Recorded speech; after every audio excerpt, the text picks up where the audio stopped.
Hi Elizabeth, here is the stove and I'm going to turn the fan on for you. That is low and that's high.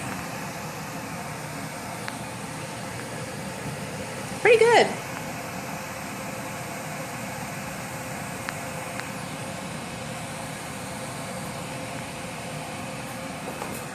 Not sure if there's a gas hookup down here.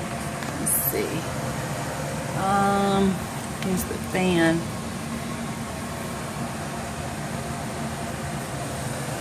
That is an electric line, I see. But because the outside wall is just to the left, I think you could put a gas line in very easily. A plumber could get that in